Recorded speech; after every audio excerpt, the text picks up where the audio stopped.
আজ আমি পেঁপে রান্না করব।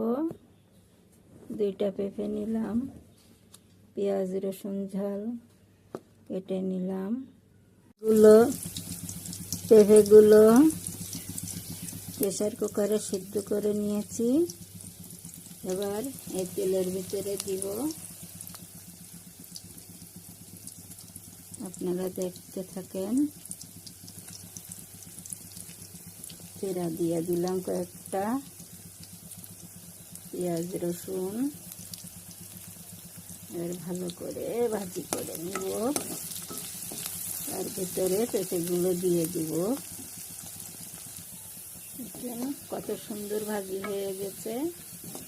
এবার পেঁপেগুলো দিয়ে দিব।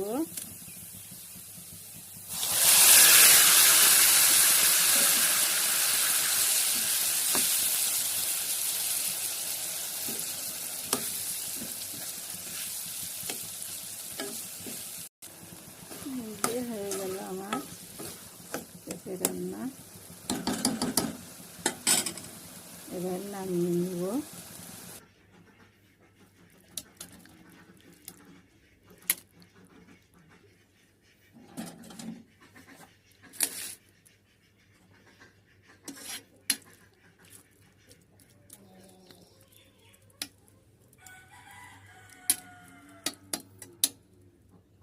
দেখেন কত সুন্দর হয়েছে আমার পেঁপে ঘন্ট। সবাই ভালো থাকবেন। আল্লাহ হাফেজ।